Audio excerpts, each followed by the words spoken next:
Masret Betsa Daf Chavbet, nous commençons à la 16e ligne, Ve'en Zokfim et Amenora.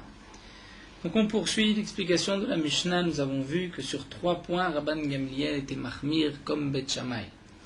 Le premier point, En Tomnin Tachamim, qu'on ne peut pas mettre de l'eau chaude sous des couvertures Atmana, Yom Tov pour Shabbat, pour conserver la chaleur. Et nous avons expliqué, la Gemara s'était posé la question, mais est-ce qu'il y a un Eruv Tafshilin ou il n'y a pas de Eruv Tafshilin? Nous avions 2 explications.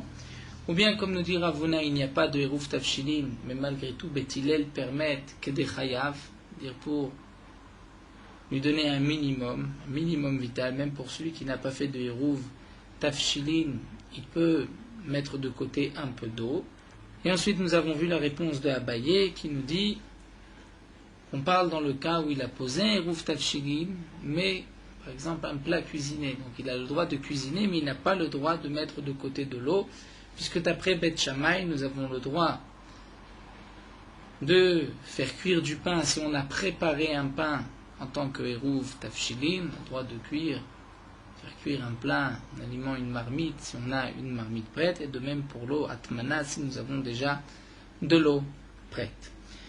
Et là, Gemara reprend le deuxième point de la Mishnah, En Zokfim et Menorah Yom Tov, on ne peut pas relever une menorah, un chandelier Yom Tov. Pour quelle raison? Maïka Avi demande la Gemara, qu'est-ce qu'il a fait? Quel est le problème de relever un chandelier? Amar Rafrenna Barbisna. Rafrenna Barbisna explique Achab menorah shel Chuliot Askinan. Ici, il s'agit d'une menorah démontable. Donc, lorsque cette menorah est tombée, les morceaux se sont séparés. Et maintenant, lorsqu'on veut remonter la menorah, mettre debout la menorah, donc Mirze Keboné, c'est comme si on construit un chandelier.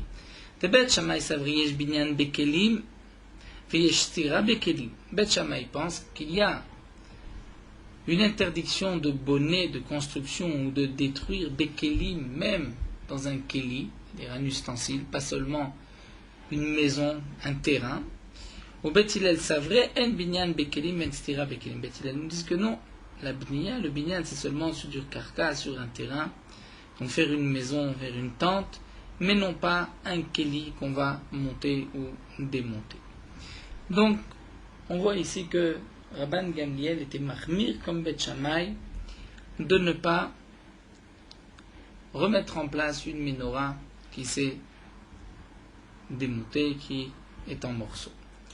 Oula nous raconte la Gemara que les Rabbi Yehuda étaient chez Rabbi Yehuda, Kam Sham'e, le shamash, celui qui accompagnait Oula, qui le servait, Zakafla le Sharga, a remonté, mis debout la veilleuse, c'est-à-dire, nous dit Rashi, il voulait éteindre cette lampe, et donc il a poussé d'un côté, surélevé d'un côté la veilleuse, afin que l'huile parte d'un côté, ne soit plus en contact de la mèche, et ainsi la flamme va s'éteindre. Et tu veux Rabbi Yehuda Leoula, et Rabbi Yehuda a posé la question à Oula. Pourtant c'est marqué à Noten Shemen Bener Chayav Mishum Mavir. Si quelqu'un, Shabbat, met de l'huile, rajoute de l'huile dans une veilleuse, Chayav, il a transgressé Shabbat, Mishum Mavir. Pourquoi? Parce que il fait brûler, c'est comme s'il allume un feu, puisqu'il va augmenter le temps de la lumière. Dans le cas où Amistapek Mimenu, il va se servir de l'huile qui se trouve dans la veilleuse, donc de l'huile qui était réservée à cette veilleuse.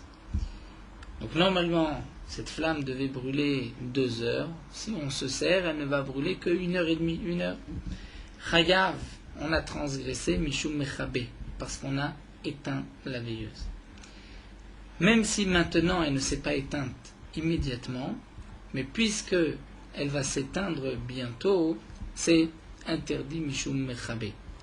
Seulement Tosfot n'est pas tout à fait d'accord avec cette explication, puisque Tosfot nous dit que gram kibouy, c'est-à-dire causer un kibouy d'éteindre la lumière, ne pas le faire directement, mais indirectement, en prenant un peu d'huile, et ainsi la flamme va s'éteindre plus rapidement, ceci n'est pas interdit Yom Tov. Tosfot nous dit gram kibouy be Yom Tov, c'est permis.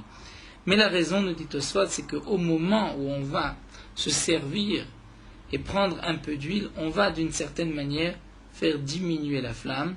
Donc c'est comme si on éteint un petit peu. La flamme ne va pas vraiment bien éclairer comme avant. Et donc, c'est pour cela que ceci est considéré comme kiboud, comme s'il a éteint. Amarle, Oula répond à Rabbi Yehuda, effectivement, ce qu'a fait mon shamash, la vadatae, je ne m'en suis pas aperçu. Donc celui qui a fait, ce qu'il a fait, c'était Midat Tatzmo, c'est lui qui est intervenu, mais il ne m'a pas demandé. Mais effectivement, j'aurais dû interdire une telle chose, étant donné que c'est comme si on éteint. Amar Rav nous dit Kanava Shari.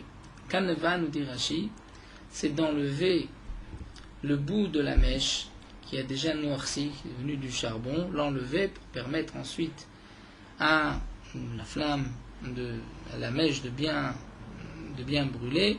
Ceci est permis, Yom Tov, nous dit Rav. Baem mine Abba bar Marta me Abaye. Abba bar Marta pose la question suivante à Abaye. Maou lechabot et taner mipne davar acher. Est-ce qu'on a le droit d'éteindre une veilleuse, d'éteindre la lumière, mipne davar acher, pour pouvoir permettre tashmish amita, les relations conjugales, puisqu'il y a une interdiction, comme on le dit dans Masret Nida, d'avoir des relations conjugales à la lumière d'une veilleuse. Est-ce qu'on a le droit, Yom Tov, de l'éteindre?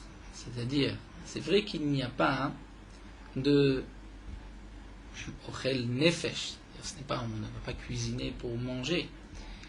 Les melachot sont permises lorsque il y a un tzorech ochel nefesh. Mais nous allons voir qu'il y a aussi lachem lekol tzorkechem, pour tous vos besoins. Est-ce que ceci est considéré comme un besoin qui rentre dans la kol tzorkechem, au point qu'on peut aussi transgresser, c'est-à-dire faire une melacha yom tov, pour pouvoir accomplir la mitzvah de Tashmish Amita. Amarlo, il lui a répondu, Efshar bebayit acher. Il a la possibilité dans une autre maison. Et pourquoi éteindre? Il n'a qu'à se déplacer. En lo bayit acher mai. Mais s'il n'a pas d'autre maison, il répondit, Efshar la sot lo mechitza. Il peut faire une mechitza, c'est-à-dire avec un drap, mettre un drap de séparation entre la lumière et son lit, et ainsi il n'est pas dans la même pièce où se trouve la lumière. S'il n'a pas non plus de sadine de drap pour faire une mechitza maï, quel est le din? Répondu, il peut renverser dessus un keli, mais sur sans éteindre la flamme, pas l'étouffer, mais mettre au-dessus afin de cacher la lumière. En lo keli, mais s'il n'a pas de keli maï, qu'est-ce qu'il peut faire? Amarle, il lui a dit, assour, c'est interdit. C'est-à-dire, ça reste interdit, on ne peut pas éteindre pour Tashmish Amita.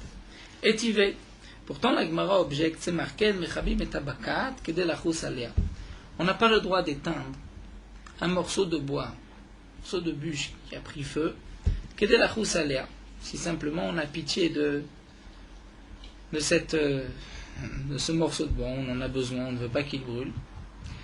On n'a pas le droit de l'éteindre, pourquoi, nous dit Rashi? Parce qu'il n'y a pas de tzorech yom tov.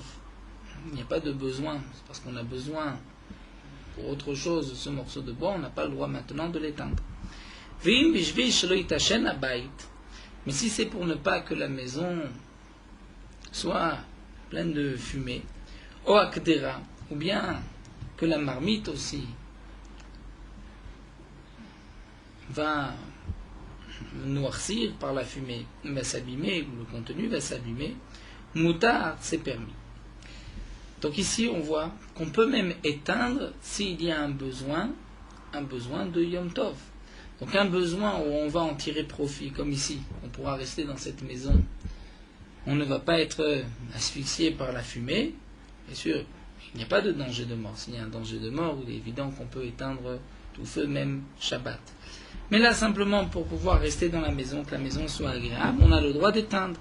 Donc on a le droit même de faire ce melacha d'éteindre pour pouvoir profiter de la maison ou de cette kdera. Et donc pourquoi pas éteindre une veilleuse pour le tashmish amita, pour les relations conjugales. Amarle, il lui a répondu, Haï Rabbi Udaï. Effectivement, cette braïta, c'est d'après Rabbi Yehuda. Et Rashi nous dit que Rabbi Yehuda, nous verrons plus loin, on la fera fret. Rabbi Yehuda nous dit que marchirer ochel nefesh, c'est permis. Pas seulement ochel nefesh, mais même marchir. C'est-à-dire, même tout ce qui peut préparer, m'aider à préparer du ochel nefesh. On l'apprend du pasouk, lachem, qui signifie l'école tzorkechem, pour tous vos besoins. Et donc là aussi, si on veut rester dans cette maison, que la maison ne soit pas pleine de fumée, c'est aussi tzorkechem. Et d'après Rabbi Yehuda, c'est permis. Donc de même, dit Rashi, pour le tashmish amita, c'est permis. Ça fait partie de l'école tzorkechem, même si ce n'est pas pour manger.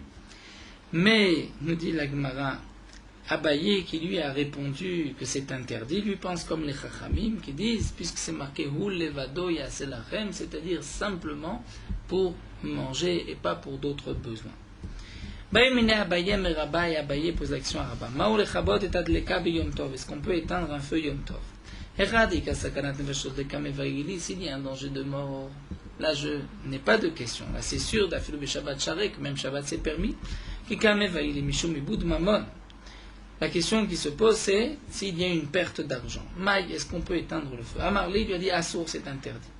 Même s'il y a un besoin, puisque je ne veux pas perdre d'argent. Et Tivé, la Gemara nous dit, qui lui a posé la question, la braïta que nous venons de voir, on ne peut pas éteindre un morceau de bois, si on a pitié de lui, si on veut le garder, si on ne veut pas que la maison ou la marmite soit pleine de fumée, moutard, c'est permis. Donc on voit que s'il y a un besoin, on peut même éteindre un feu. Là aussi, il y a un besoin, on ne veut pas perdre de l'argent. Donc Rashi rajoute qu'un incendie, il n'y a pas un plus grand ishun bait. C'est sûr que lorsqu'il y a un incendie, toute la maison va être pleine de fumée. Et qu'il y a un tzorech yom tov évident, parce que s'il n'éteint pas le feu dans sa maison, donc il ne pourra pas passer Yom Tov dans sa maison, il devra rester à l'extérieur, et il risque d'être incommodé par les pluies ou la chaleur. Donc il y a évidemment un tzorech Yom Tov de pouvoir éteindre le feu, comme chez l'Oïtachen Abayit, comme dans la Braïta, pour ne pas que la maison soit pleine de fumée. Egma répond à Rabbi Yehudaï, là-bas, cette Braïta, c'est Rabbi Yehuda qui lui permet l'école tzorkechem pour n'importe quel besoin. Qui kamina ana le Rabbanan. Moi qui ai interdit, c'est d'après les Chachamim, c'est seulement Ochel Nefesh qui est permis. Baïmine Ravashi Ma'amimar, Ravashi pose l'action à Mimar. Ma'o l'ikhrol et ta'in biyom tov. Est-ce qu'on peut mettre en tant que remède du krol, du bleu, dans l'œil le jour de Yom Tov? Radika sakana. Lorsqu'il y a un danger, il est évident que c'est permis. Les Chachamim ont interdit tout remède, toute réfoua, mais pas lorsqu'il y a un danger de mort. Donc lorsqu'il y a un danger kégon, comme par exemple Rira, Rira nous dit Rashi, c'est qu'il a des sécrétions dans l'œil, et ceci peut être dangereux, ou ditsa, c'est-à-dire, Rashi nous dit, chez Nokev, il y a un trou comme une aiguille, Dama, il y a un peu de sang dans l'œil, le sang qui a coagulé à un endroit dans l'œil, ou dim ata, c'est-à-dire que son œil larmoie tout le temps, vekat rata, où l'œil lui brûle,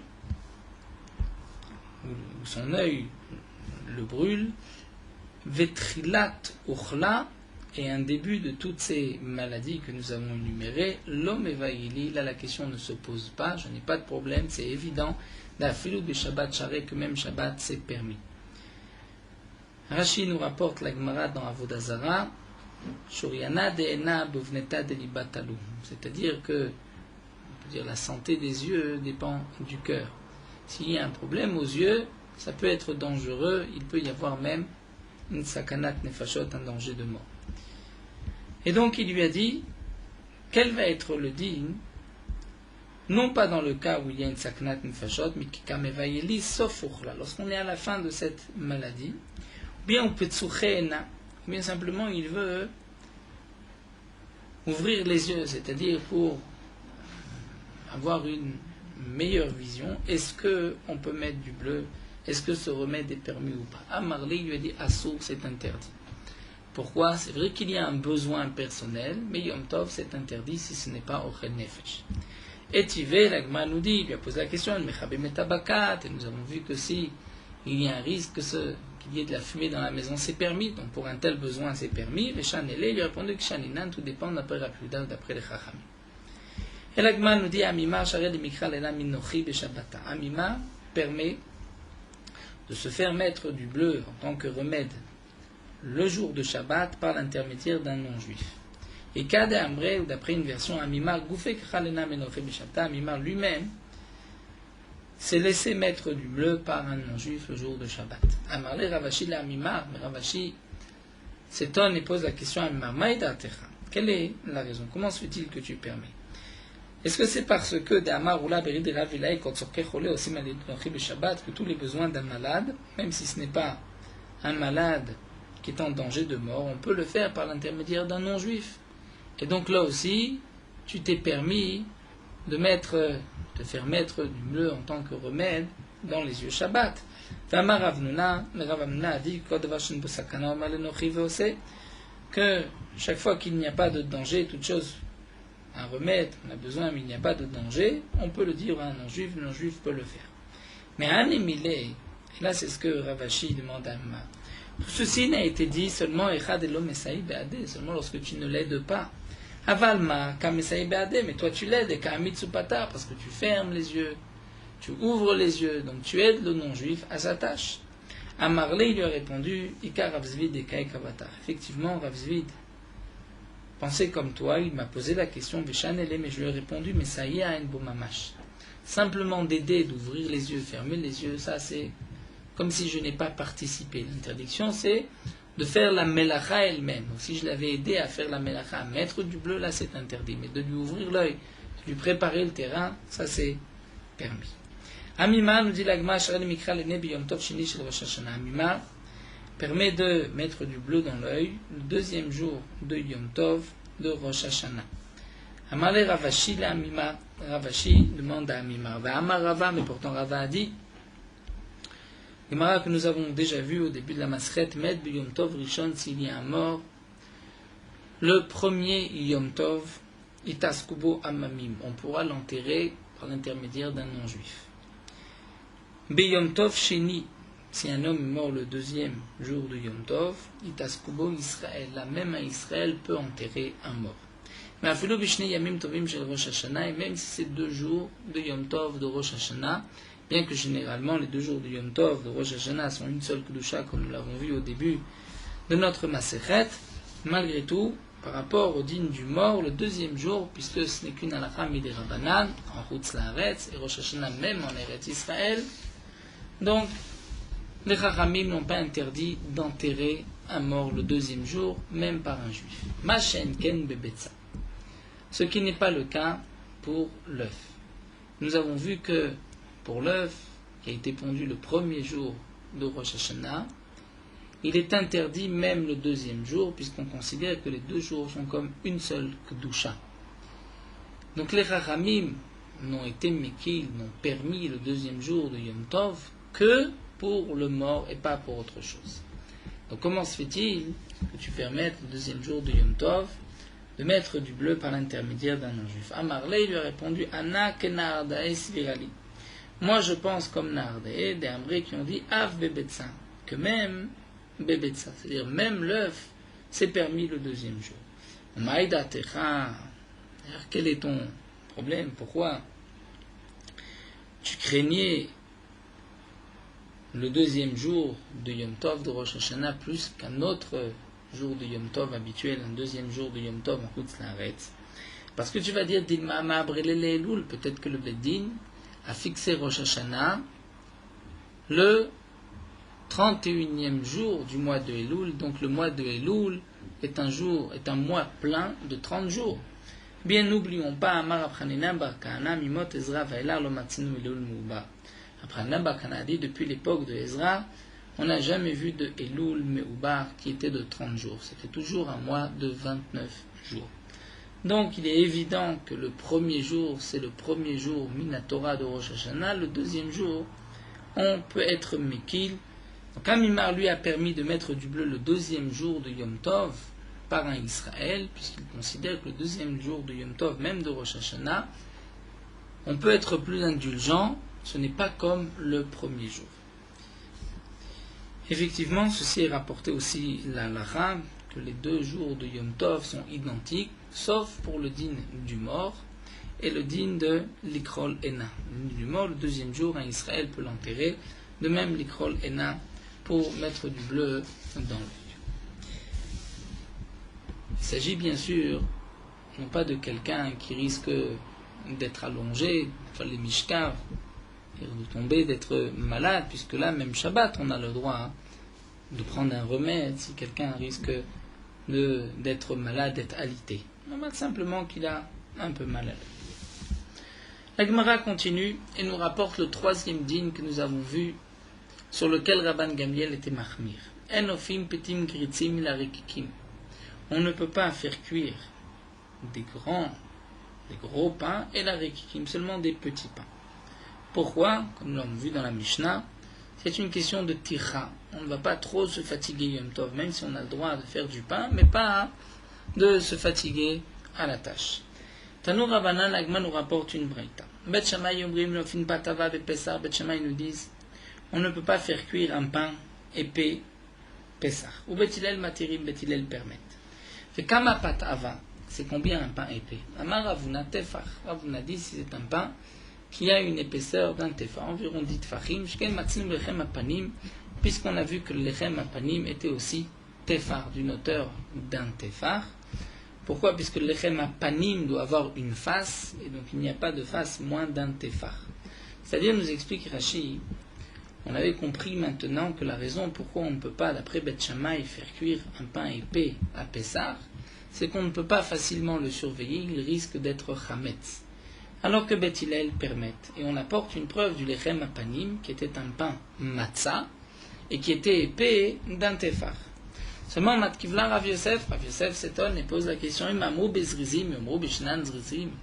C'est qui faisait cuire le lechem apanim? C'était des kohanim. Les kohanim étaient zrizim, les kohanim faisaient attention de ne pas laisser fermenter la pâte. Mais est-ce qu'on peut permettre à tout homme, Imamou betamila, Imamou pachina mila, si on a dit sur du pain qui a été bien travaillé, la pâte a été bien pétrie, puisque Rachid nous rapporte qu'on devait taper avec la main 300 fois, avec le poing 500 fois. Donc la pâte était vraiment bien travaillée. C'est sûr qu'elle n'allait pas facilement fermenter. Mais est-ce qu'on dira la même chose, Bepat Shena Amila, qu'on peut faire cuire un pain d'un tefar? Imam Obetzim Yevejim, si on a dit au Bet Amikdash qu'on peut faire cuire un pain d'un tefar, c'est parce qu'on utilisait du bois qui était déjà sec. Puisque Rachid nous dit, depuis 8 mois, on avait déjà arrêté de couper du bois pour le misbéach, donc le bois avait eu le temps de sécher, et le bois qui est bien sec brûle mieux qu'un autre bois qui est plus humide. Donc si on a permis, à propos du lechem apanim, parce qu'il n'y a pas de risque que le pain devienne du chametz, mais yomru betzim lachim, est-ce qu'on peut le dire aussi pour celui qui va utiliser du bois humide? Si on a dit qu'on peut faire cuire dans un four chaud, puisque dans le Bet Amikdash, pour les menachot, faire griller la viande, le four était tout le temps chaud, est-ce qu'on pourra dire Yomo Betanur Tsonen, le four d'un particulier qu'on a allumé maintenant, qui est froid, peut-être que la pâte a le temps de fermenter avant de cuire, Imamo Betanur Shel Matechet, et si on a dit dans un four de métal, Yomo Betanur Shel Cheres, est-ce qu'on dira la même chose pour un tanour, pour un four qui n'est qu'en terre cuite? Au Bet Amikdash, c'était un tanour de Matechet. Amar Rabbi Yirmiyah Baraba. Rabbi Yirmiyah Baraba dit, Shalit et Rabbi Biyichut. J'ai posé la question à mon maître, Biyichut, c'est-à-dire en tête à tête. Umanu Rav, qui est mon maître, c'est Rav, et il m'a dit, Maï patava pat meruba. Il m'a dit qu'en vérité, il ne s'agit pas là d'un problème de chametz, mais simplement pat meruba, c'est-à-dire on n'a pas le droit, d'après Beth Shammai, de faire cuire beaucoup de pain en une fois. Beaucoup de pain Yom Tov, parce qu'on se fatigue plus que ce qu'on a besoin. Et Bethilel permet. Ika de Amre, d'après notre version, c'est Amar Rabbi Yirmiyah Baraba qui dit au nom de Rav, Sheilit et Rebi Beyichud Manu Rabbeinu Akadosh. C'est Rav qui a posé la question à son maître, Rabbeinu Akadosh, en tête à tête. Il lui a demandé Maï pat ava, pat meruba. Donc beaucoup de pain. Maï kirele pat ava, pourquoi on appelle ça un pain épais? Mishum denafisha belisha, puisqu'au moment où on pétrit la pâte, donc là on avait fait une grosse pâte, on a fait beaucoup de pâte, c'est pour cela que c'est appelé pâte ava. Mais en vérité le problème c'est de faire beaucoup de pain. Iname, ou bien on peut aussi dire Batre daitana pat meruba pat avokarula. Dans la ville de ce Tana, beaucoup de pain, on appelait ça pat ava, du pain, parce que nous appelons épais, mais là-bas ça s'appelait ava, beaucoup de pain. Et quelle est la raison? C'est parce qu'on se fatigue en trop, en plus pour Yom Tov. Alors demande la Gemara Mirde Mishum de Katar Ticha de Lotzarichu, puisque la raison c'est parce qu'il va se fatiguer en plus. Donc pourquoi dans la Braïta c'est marqué Bet Shammai et Bet Hillel sont en marloquette? Est-ce qu'à Pessah on peut faire cuire du pain? C'est pas seulement Pessah, c'est Shavuot, c'est Sukkot. Maïre Pessah, Shayem Tovim Name. Même pour les autres jours de Yom Tov. Vinachiname répond la Gemara, c'est vrai. Le Tana Yom Tov de Pessah, seulement le Tana était à propos au sujet de Pessah, et donc c'est pour cela que la question,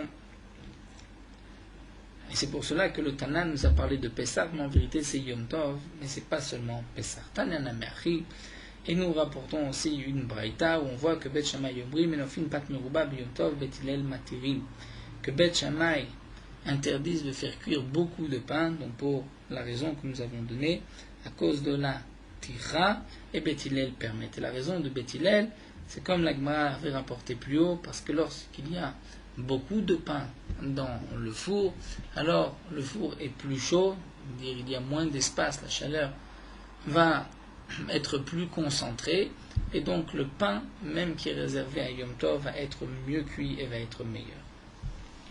Donc là, nous avons vu trois choses que Rabban Gamliel était mahmir.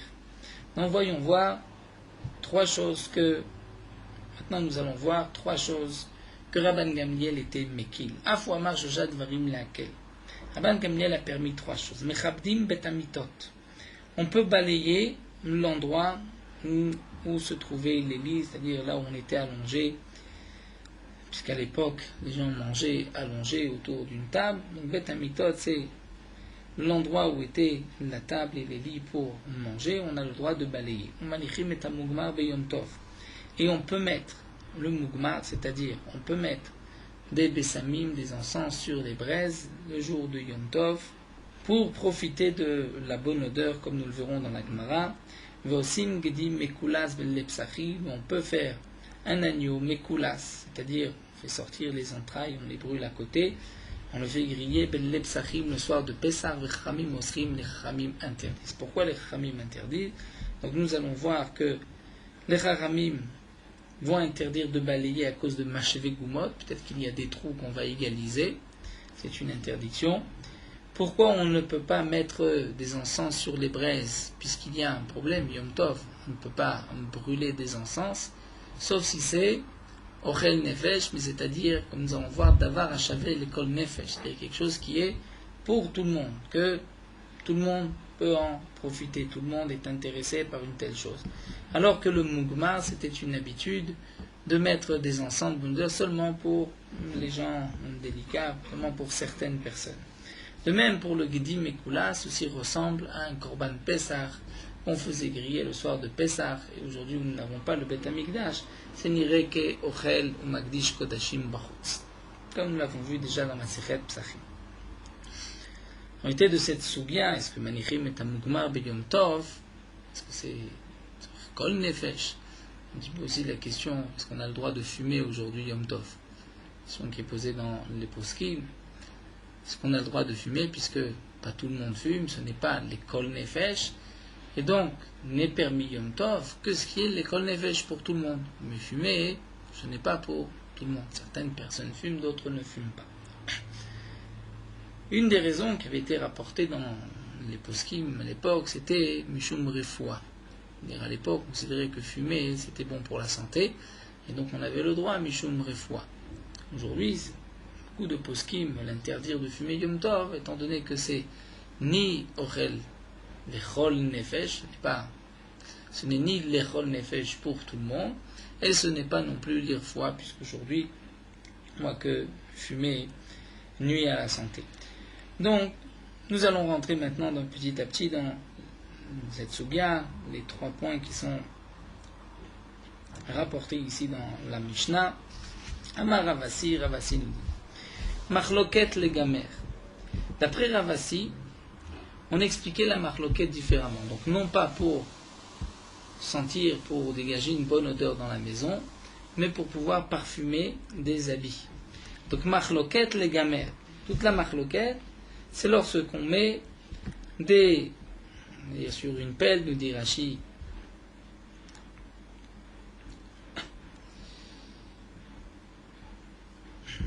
on met des braises sur une pelle avec des encens et on va poser le tout sous des habits. Donc les habits vont s'imprégner de la bonne odeur. Ça c'est interdit. C'est là où les chachamim interdisent et que Rabban Gamliel permet.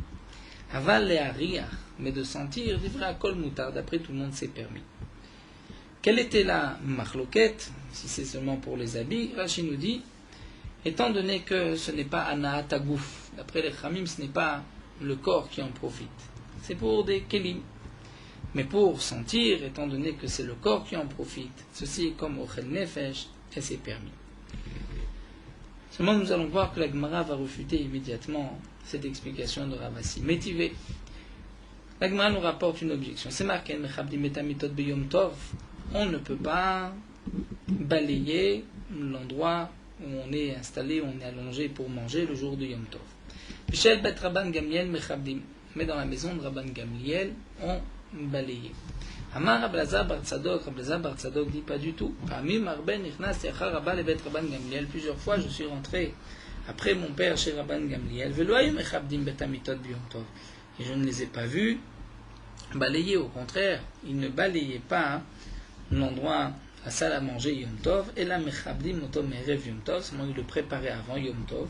Donc pour Simalem Sadinim, et ils mettaient sur le sol des draps, ils étendaient des draps, donc ils mangeaient sur ces draps, et les machar, le lendemain, lorsque les invités qui étaient invités à la table du Nassi, donc Rabban Gamliel, étaient installés, venaient s'installer pour manger, mais Salkim et Sadinim, on enlevait les draps, on enlevait, on peut dire, les tapis, et donc la maison était propre d'elle-même. Donc d'après Tanakama, Rabban Gamliel avait l'habitude de balayer la salle à manger. Rabbi Bar Tzadok nous dit que non. Amroulo, et là les Chachamim lui ont dit, Imken, Avbe Shabbat, Mutar la Sotken. Si c'est ainsi, si c'est ce que faisait Rabban Gamliel, de mettre des draps, des tapis, ensuite de les enlever, ça même Shabbat, c'est permis. De plus, Tanakama nous dit aussi, En manichim et mugmar beyom tov. On ne peut pas poser le mugmar beyom tov. Donc, de quel mugmar il s'agit? Nous allons voir, est-ce que c'est pour les habits ou pour sentir? Michel Bet Rabban Gamliel manichim, et de la maison de Rabban Gamliel permettait. Amar Rablazar Bar Tzadok. Rablazar Bar Tzadok a dit, plusieurs fois, je suis rentré derrière mon père chez Rabban Gamliel, il ne posait pas le mugmar Yom Tov, et là, seulement Mevi Mardeskaot Shel Barzel, ils amenaient des pelles qui avaient des trous, des pelles en fer, donc ils mettaient à l'intérieur, donc il y avait de la cendre et des parfums, des bessamim, ou pokekim nikvem erev Yom Tov, et déjà avant Yom Tov on fermait les trous de cette pelle. Les machal, le lendemain, kshochim nichnasim, lorsque les invités venaient, potrim et nikvem, on ouvrait les trous, à ce moment-là, ninsabait midgamer melav, et l'odeur se répandait, l'encens se répandait dans toute la maison. Amroulo, les Chachamim lui ont dit, à Rabbi Bar Tzadok, c'est ainsi, avec Shabbat, Mutar la Sotken, la même les Chachamim sont d'accord. Donc on voit de cette breita que le mugmar, là où on peut supposer une marloquette entre Rabban Gamliel et les Chachamim, c'est seulement le mugmar pour sentir, comme nous avons ici, pour les invités, pour toute la maison, est une bonne odeur. Et la hitmar, alors la Gemara reprend, effectivement, et la hitmar, hitmar. Si on doit reprendre ce qu'a dit Ravasi, c'est ainsi qu'a dit Ravasi. Marloquette, la riach. Toute la marloquette, est-ce qu'on a le droit de sentir ou pas? C'est-à-dire, là vient dans la marloquette, la riach, d'après Rabban Gamliel, c'est permis, puisque même si ce n'est pas l'Echol Nefesh, c'est permis, et les Chachamim vont interdire, puisque ce n'est pas pour tout le monde. Aval les gamers, mais si c'est pour des habits, là tout le monde est d'accord que c'est interdit. Là, on ne permet pas des habits, puisque ce n'est pas la natagouf du corps, ce sont pour les kelim, c'est marcher les kelim. Iba Léou, la Gemara rapporte une question qui a été posée. Maou le Hachem. Est-ce qu'on a le droit à les Hachem? C'est-à-dire, nous dit Rashi, est-ce qu'on peut faire fumer des fruits avec la fumée d'encens, de bessamim, pour que le fruit soit imprégné de ces bonnes odeurs? Rabbi Yirmiyah Baraba Amarav Asur. Rabbi Yirmiyah Baraba a dit que c'est interdit. Pourquoi, nous dit Rashi? Parce que ce n'est pas Shavé l'Echol Nefesh, c'est un plaisir particulier pour certains. Et dans ce Hachan, c'est-à-dire de faire fumer, il y a, comme nous allons voir, un Av Melacha, une interdiction de la Torah, puisque, d'une certaine manière, on va éteindre des braises, nous dit Rashi, lorsqu'on va poser la cendre des Bessamim dessus, pendant un instant, on va éteindre un petit peu les braises. Et ça, c'est interdit si ce n'est pas... Donc, Ochel Nefesh ou Lechol Nefesh, Lechol Tzorkechem, comme nous avons vu. Shmuel Amar, et Shmuel dit que c'est moutar, que c'est permis. Ravuna Amar Asur, pourquoi Mipnei Shemechabe? Parce qu'il éteint. Il éteint les braises en posant un petit peu de bessamim dessus, on éteint les braises. Amar le Rav Nachman, Nimamar Mipnei Shemavir. Demande Rav Nachman, pourquoi tu nous dis parce qu'il éteint? Tu aurais dit au contraire, parce qu'il fait brûler ses encens, cette levona. Je dis à Marley, il dit c'est vrai, mais trilato mechabe vesofo mavir. Dans l'ordre, d'abord lorsqu'on pose, ça éteint un peu les braises, et ensuite, le reste des braises vont brûler les bessamim. Donc moi j'ai pris la première interdiction dans l'ordre. Amar Rabbi Yehuda, et Rabbi Yehuda nous dit, al gabe gachelet asur. Si on pose directement sur la braise, c'est interdit, parce qu'effectivement il y a mechabe ou mavir, on éteint et ensuite on brûle les encens, mais al-gaber cheres mutar, continue encore, l'indafrav gimel, mais al-gaber cheres mutar, mais si c'est sur un morceau d'argile qui est déjà chaud, la moutar c'est permis. Pourquoi nous dit Rashi? Parce qu'il n'y a pas de kibouille, on n'éteint rien. Et aussi la havara, c'est vrai qu'on va maintenant faire brûler ces bessamim, mais on ne le fait pas d'une manière habituelle directe, c'est ce qu'on appelle une havara kelachariad, indirect, par un chinouille. Il n'y a pas d'interdiction minatora, il n'y a qu'une interdiction midrabanan, et ça c'est permis. C'est permis puisque quand même on en tire un profit. Veraba amar al gaber cheres name asur mishum de kamolid recha. Et Rabba nous dit que même sur un morceau d'argile c'est interdit parce qu'on fait naître, on fait rentrer une bonne odeur. Rashi nous dit dans le morceau d'argile une odeur qu'il n'avait pas auparavant, et ça les Chamim ont interdit. Parce que Molid Davar Hadash, de créer une nouvelle chose, de faire rentrer une bonne odeur dans ce morceau d'argile, ça ressemble à une melacha que les Chachamim ont interdit. Rabba et Rav Yosef d'Amre Tarvayo, il me dit la Gemara, Rabba et Rav Yosef, on dit tous les deux, c'est Choufé Kassa Shirae Beyomat Avaso. C'est Choufé Kassa, nous dit Rashi, renverser un verre qui a en lui plein de bessamim, d'encens, de bonne odeur, sur des habits, pour que cette bonne odeur soit imprégnée dans les habits, le jour de Yom Tov, c'est interdit. Pourquoi? Maïtama mishum de kamolid recha, parce qu'on fait rentrer une bonne odeur, quelque chose qui n'existait pas avant Yom Tov. L'Agma demande Maïshena mimol lo meri arbo. Alors, quelle différence avec le din qu'on a vu à propos des bessamim? Nous verrons Bezrat Hashem plus tard dans la Maseret, que nous avons le droit de prendre samim, du hadas, de les frotter entre les doigts pour faire sortir une odeur, ou bien de briser, de le couper des kotmo au meri arbo et de sentir à cet endroit-là, puisque là où on coupe, c'est plus frais, il y a une odeur, bien que là-bas, a priori, on fait naître aussi une bonne odeur. Atam, l'agma répond, recham yaïta, l'odeur est déjà là. Mais au soufou des cam aussi, seulement il rajoute, il va rendre l'odeur plus forte. Alors que ici, il n'y avait pas auparavant dans les habits une odeur et c'est maintenant qu'il va faire rentrer une odeur. Et nous terminons avec Rava. Rava nous dit Al-Gabe Gachelet Name Mutar. Rava nous dit que même sur une gachelet, c'est-à-dire même sur une braise, c'est permis directement. Il n'y a pas de problème de Mechabe ou Mavir. Pourquoi nous dit Rashi? Parce que Rava pense comme Shmuel que ceci est considéré comme un Ochel Nefesh qui est profitable à tout le monde. C'est vrai qu'il peut y avoir un problème de Kibouy, Ve'avara et de Uloderecha, mais ça nous dit Rava, n'oublions pas, Midé d'Ave Abisra Goumre, de la même manière que j'ai le droit de mettre de la viande sur des braises, et lorsque je mets de la viande à faire cuire sur des braises, d'abord je vais éteindre un petit peu les braises, ensuite je vais faire cuire la viande, et ceci n'est pas interdit. Donc puisque d'après Rava c'est considéré comme le pense Shmuel, que c'est comme un Ochel Nefesh, puisque nous avons vu que d'après Shmuel c'était permis, Shmuel disait Moutar les Hachel, on considère que tout ceci est pour tout le monde, donc on peut le faire Yom Tov, comme de la même manière qu'on peut faire cuire un peu de viande sur des braises directement Yom Tov. Alors nous allons nous arrêter ici, on reprendra encore quelques lignes Bezrat Hashem de cette souga de les Hachel, de fumer des aliments, des habits.